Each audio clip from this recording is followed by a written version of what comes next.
Eu queria que você abrisse a sua Bíblia no livro de Lucas, capítulo número 18.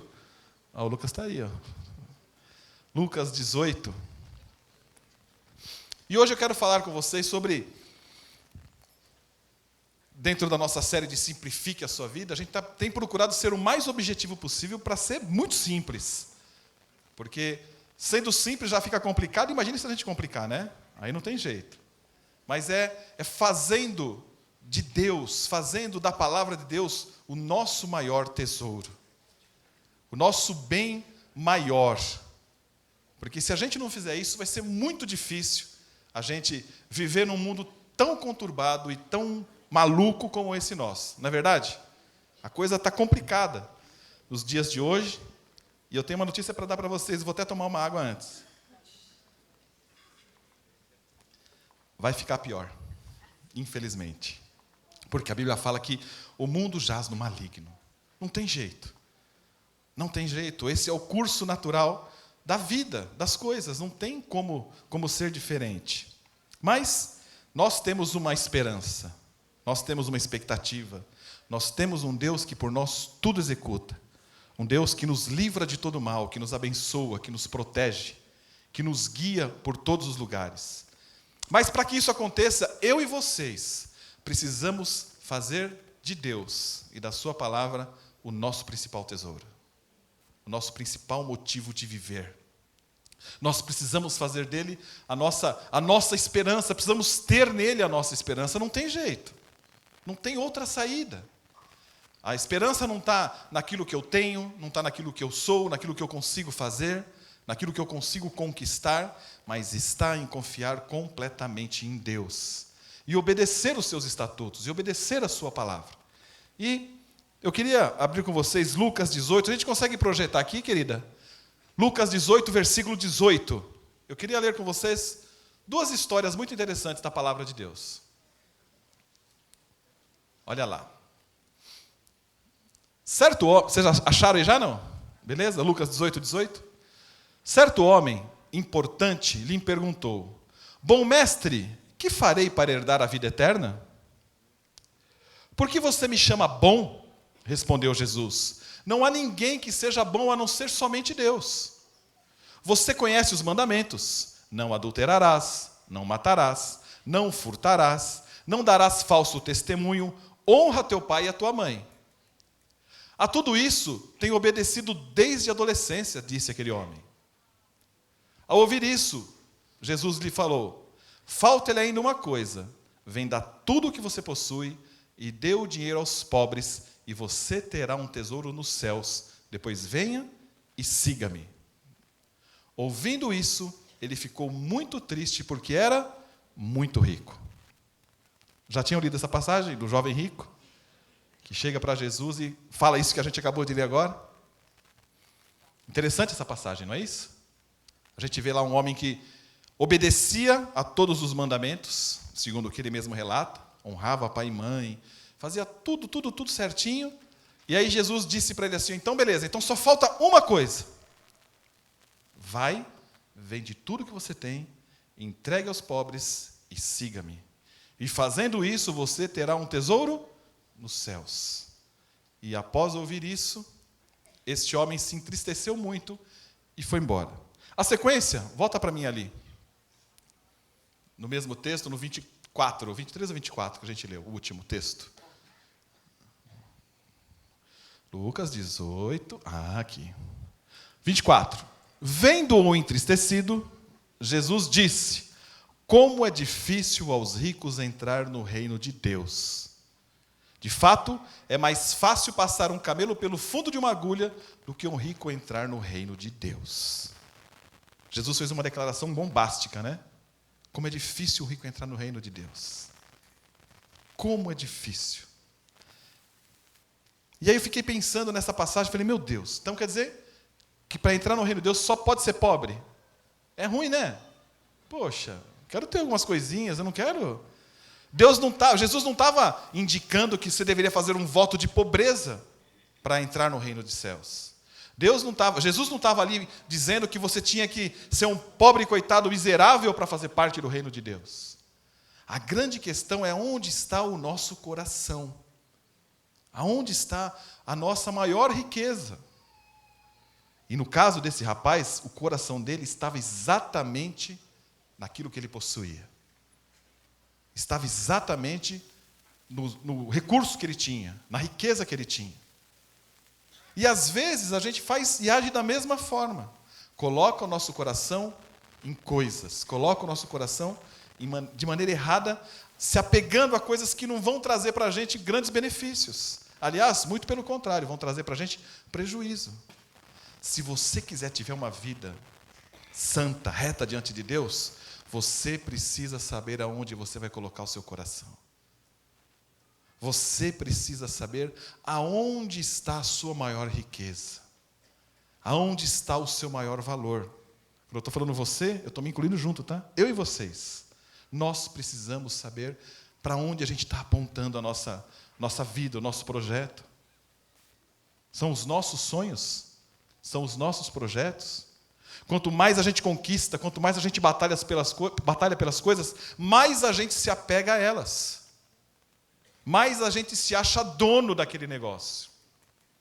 Cuidado com o que você sonha. Cuidado com o que você projeta para a sua vida. Ter dinheiro é ruim? É ruim não? Quem não quer ter dinheiro nenhum? Se você não quiser, me fala que eu pego o seu para mim. É bom. O problema não é o dinheiro. O problema é o amor ao dinheiro. O problema é fazer dele o seu Deus. O problema é você ser escravo do dinheiro. É você ser dominado por ele. É você só ter isso em mente para conquistar, ter. Depois, para manter o que você tem, você precisa de mais tempo dedicado a isso. Esse é o grande problema. E é muito fácil a gente entrar nessa roda gigante. É muito fácil. Aliás, o mundo cobra isso da gente. Muitas vezes você é reconhecido pelo que você tem, não pelo que você é.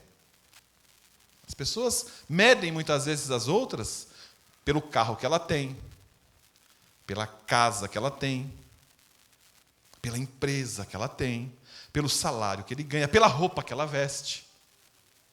A gente faz isso às vezes ou não faz? Você faz? Eu também faço isso às vezes. Aliás, o julgamento é alguma coisa que a gente faz mesmo sem querer. A Bíblia fala que não julgai uns aos outros. Mas é meio que automático isso, não é? A primeira coisa que a gente avalia quando a gente vê uma pessoa, você acaba fazendo um julgamento. Aquele cara não tem uma cara boa. Nossa, aquela moça ali, nossa, o jeito que ela se veste parece diferentão, né? Vocês entendem diferentão? Diferentão. A gente está sempre julgando as pessoas. Agora, isso é um valor para Deus? Não. A gente vê o exterior, mas Deus vê o coração. E é tão difícil a gente fazer esse julgamento da maneira como Deus faz. Mas a gente precisa se propor a fazer isso. Nós temos que fazer isso. Temos que fazer um esforço para conseguir, de alguma forma, ser diferente. Porque Deus habita em nós. Olhar como Deus olha para as pessoas. Colocar o nosso coração nas coisas certas. Esse jovem, ele fazia tudo certinho. Ele era um bom moço. Ele honrava seus pais. Ele ajudava os pobres. Ele fala ali, eu faço tudo. Só falta uma coisa. E Jesus sabia quem ele era. Jesus, ele conhece você. Jesus, ele me conhece profundamente. E é legal que no começo da conversa, ele chega assim, bom mestre. E Jesus fala para ele, conhecendo já a intenção dele, por que está me chamando de bom? Só Deus é bom. E quando ele fala bom mestre, ele queria dizer assim, olha, o Senhor é bom, eu sou bom também. Sou bonzinho também. E Jesus já dá uma tijolada de cara nele, né? Bom não, bom só tem um, bom é Deus. Nenhum de nós é bom. Por melhor que a gente seja, nenhum de nós é bom. Não tem jeito, nós precisamos de uma experiência profunda com Deus. Precisamos colocar o nosso coração nas mãos de Deus. Precisamos fazer de Deus o nosso maior tesouro. E o que me chama a atenção é que quando Jesus diz assim, olha, como é difícil um rico entrar no reino dos céus. É muito complicado. E eu queria que a gente lesse agora o capítulo 19 de Lucas. É uma outra passagem que vem logo na sequência dessa história sobre Zaqueu. Já ouviram falar de Zaqueu ou não? Já, né? Já leram a Bíblia? Beleza. Zaqueu não, Lucas 19, verso de número 1. Vamos ler junto ali? Jesus entrou em Jericó e atravessava a cidade. Havia ali um homem rico chamado Zaqueu, chefe dos publicanos. Zaqueu era rico. Ele era chefe, mas ele era rico. Logo na sequência, Jesus acabou de falar que era muito difícil um rico entrar no reino dos céus. Na sequência da história da caminhada dele, ele encontra ali um homem rico chamado Zaqueu, chefe dos publicanos. Vamos em frente. Ele queria ver quem era Jesus, mas sendo de pequena estatura, não o conseguia, por causa da multidão. Verso 4. Assim correu adiante e subiu numa figueira brava para vê-lo, pois Jesus ia passar por ali. Quando Jesus chegou àquele lugar, olhou para cima e lhe disse: Zaqueu, desça depressa, quero ficar em sua casa hoje. Vamos em frente. Então ele desceu rapidamente e o recebeu com alegria. Todo o povo viu isso e começou a se queixar. Ele se hospedou na casa de um pecador. Mas Zaqueu levantou-se e disse ao Senhor: Olha, Senhor, estou dando a metade dos meus bens aos pobres, e se de alguma forma extorquir alguém, devolverei 4 vezes mais. Jesus lhe disse: Hoje houve salvação nesta casa, porque este homem também é filho de Abraão. Pois o Filho do Homem veio buscar e salvar o que estava perdido. Amém? Não é um negócio bem diferente do que a gente viu no outro texto? 2 pessoas que tinham a mesma condição financeira. Os 2 eram ricos. Os 2 tiveram um encontro com Jesus. Um se julgava muito bom. O outro sabia a condição que ele tinha. Ele era um pecador. Mas ambos eram ricos. E quando Jesus diz assim: Zaqueu, desce daí porque eu vou dormir na sua casa hoje. Eu vou me encontrar com você, eu vou jantar com você na sua casa. E as pessoas todas se escandalizaram. Nossa, ele vai ficar na casa de um pecador. Ele vai jantar com um pecador, com um cobrador de impostos. E imediatamente, quando Zaqueu tem aquele encontro com Jesus, ele fala assim: Olha, Senhor, metade da minha riqueza eu vou entregar para os pobres. E se eu roubei alguém, se eu fraudei alguém, as pessoas que eu fraudei eu vou devolver 4 vezes mais. Que diferença, não é? Jesus não falou para ele: olha, faça isso, faça aquilo outro. Venda tudo que você tem e entregue aos pobres. Não precisou. Não precisou, porque imediatamente Zaqueu teve uma experiência profunda com Deus. Profunda com Deus. Sabe, meus amigos, minhas amigas, o grande problema não é o que você tem. A grande questão é onde está o seu coração. O grande problema não é quem você é, nem onde você está. A grande questão é aonde está o seu coração. Seu coração está naquilo que você tem. Seu coração está naquilo que você conquistou através do seu esforço, da sua inteligência, do seu trabalho, do seu muito suor. Se for só isso que você pensa, é só isso que você vai ter. Zaqueu não foi confrontado por Jesus dizendo assim: olha, vai lá e vende. E automaticamente ele decidiu fazer isso. Ele foi à frente. Ele foi à frente. Ele entregou. Ele falou: eu vou doar às pessoas, eu vou ajudar aos pobres. Porque o encontro que ele teve com Jesus foi marcante na vida dele. O encontro que ele teve com Jesus foi determinante na vida dele. Foi poderoso. Qual é o que mudou na sua vida depois que você se encontrou com Jesus? O que mudou na sua vida depois que você se tornou cristão? Vamos para o termo, depois que você virou evangélico, o que mudou na sua vida? Vamos ficar mais pobre no vocabulário. Depois que você virou crente, o que mudou na sua vida? Quando eu me encontro com Jesus, quando você se encontra com Jesus, alguma coisa tem que mudar na nossa vida. Radicalmente. radicalmente. Eu passo a entender que tudo que eu tenho, tudo que eu sou, tudo que eu conquisto não é mais meu, mas é de Deus. É Ele que me dá, é Ele que me capacita, é Ele que me abençoa. Sabe, a gente precisa acabar com essa ideia equivocada de ter, conquistar, é meu, eu sou o dono das coisas. A gente não é dono de nada. A gente não é dono de absolutamente nada. A gente passa para as pessoas um ensinamento errado muitas vezes. Eu estava, hoje pela manhã, a gente começou o curso de noivos, né? Deixa eu ver, o Henrique e a Sabrina não estão aqui agora à tarde não, né? Deixa eu ver. Henrique e Sabrina, não. Então vou falar deles, tá? É que eu convidei eles para vir aqui hoje, mas esse rapaz, no final da nossa reunião hoje, ele me procurou lá no curso de noivos que a gente está fazendo, ele falou assim, pastor, eu posso conversar um minutinho com você? Eu falei, pode, vamos conversar, senta aí. Sentamos para conversar, ele falou, sabe o que é? Eu sou católico, e eu estou vindo na comunidade há aproximadamente 8 meses.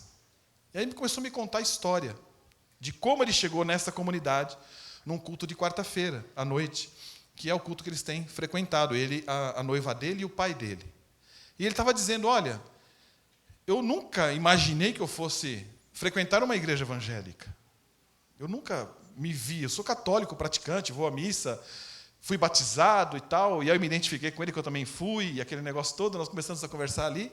E aí ele falou assim, então, as coisas estão acontecendo na minha vida de uma maneira muito maravilhosa, porque eu nunca imaginava que um dia eu pudesse estar aqui fazendo um curso de noivos, ouvindo o que eu estou ouvindo, e o que eu preciso saber é como é que eu faço para que essa caminhada seja ainda melhor.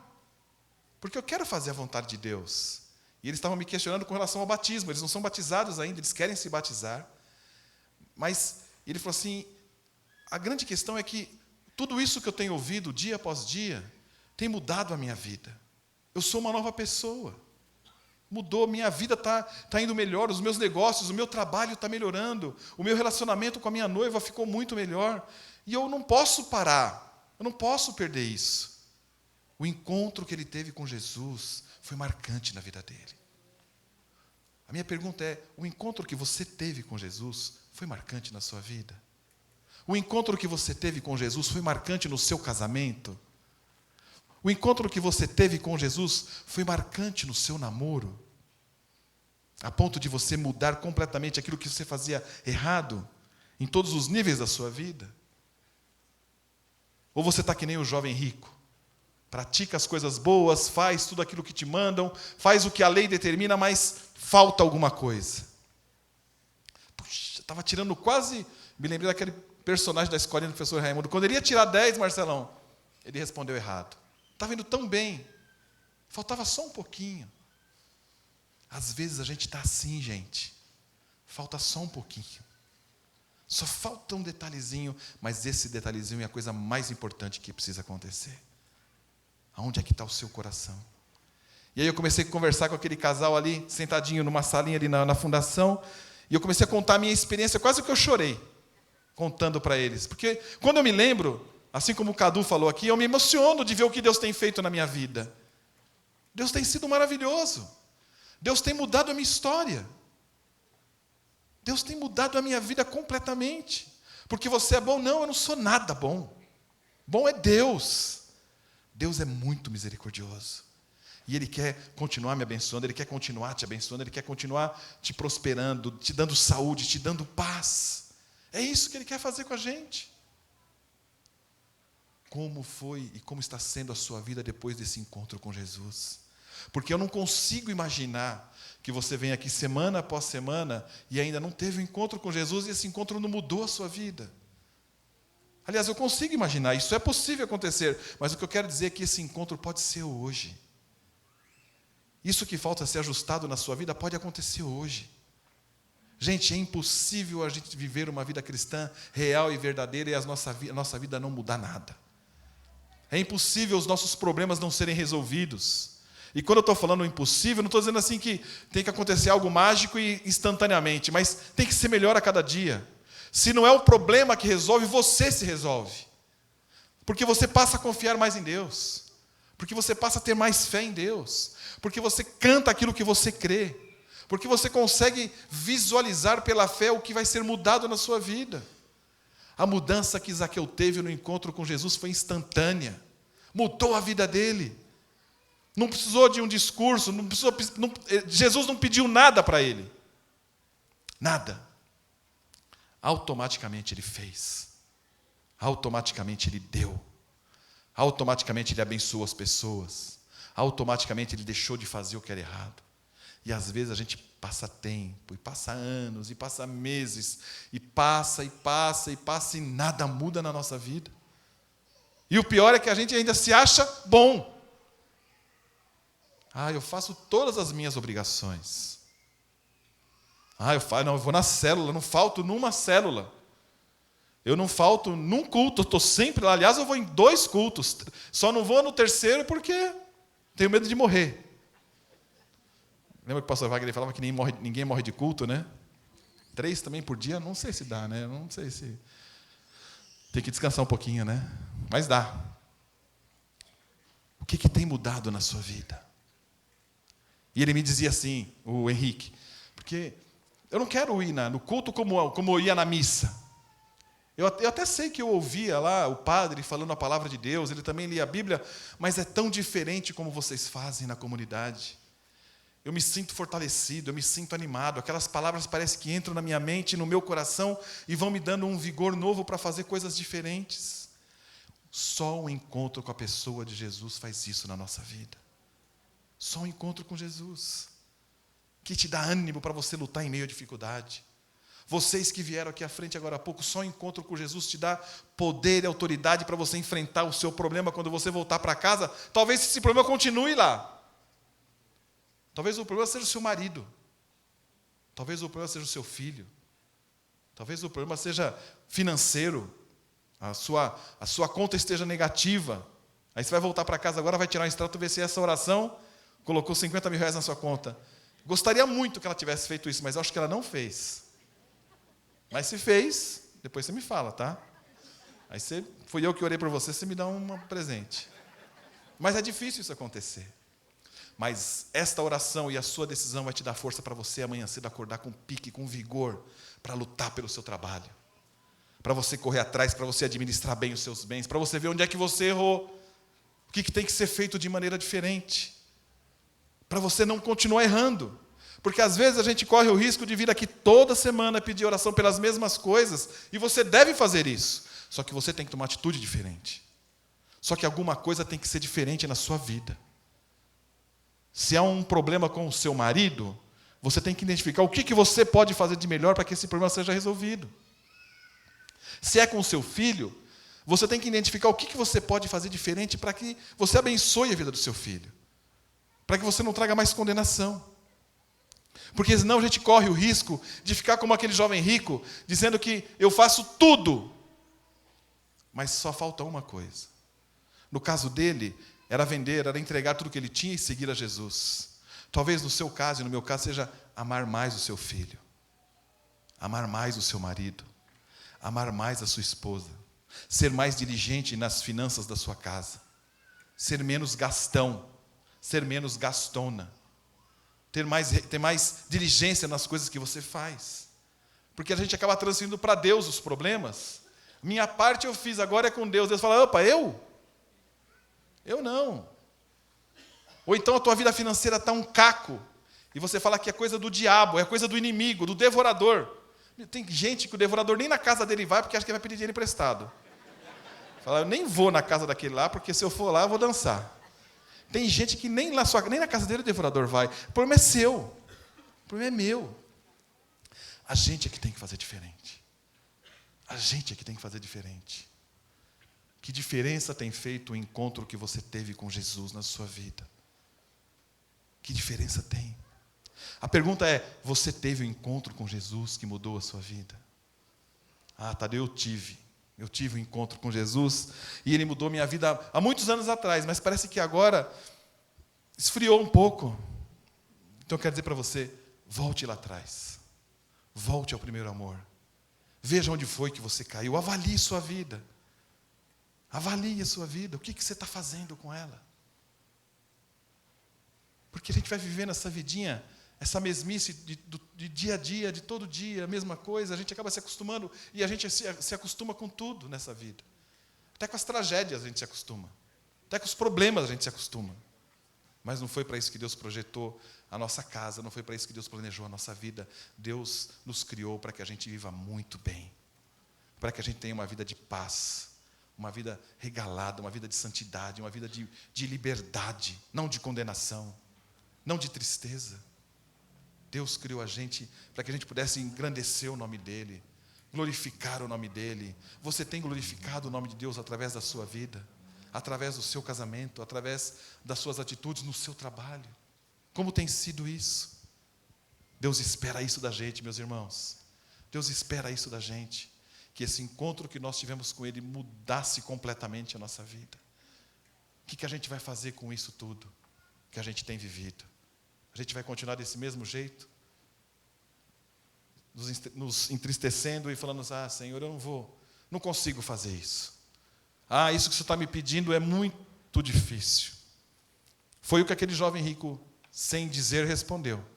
Quando ele vai embora entristecido, ele está dizendo assim, não vou conseguir fazer isso. E aquele jovem nunca mais foi mencionado na Bíblia. Ele foi embora, ele teve a oportunidade de estar vivendo e sendo um seguidor de Jesus. E ele disse, não consigo. É mais forte do que eu. Sabe, às vezes a gente tem essas oportunidades também. Às vezes a gente está tendo essa oportunidade dia após dia de dizer, Senhor, eis-me aqui, eu quero ser melhor. Eu quero fazer diferente. Eu quero abençoar outras pessoas. Eu quero ser um homem e uma mulher melhores. Eu quero ser um marido melhor. Eu quero ser uma esposa melhor. Eu quero ser um filho melhor. Eu quero ser um pai ainda melhor. Mas para isso falta você colocar toda a sua força em Deus. Toda a sua expectativa em Deus. Todo o seu coração em Deus. Que mudança o encontro com Jesus que você teve trouxe para a sua vida. Vamos ficar de pé.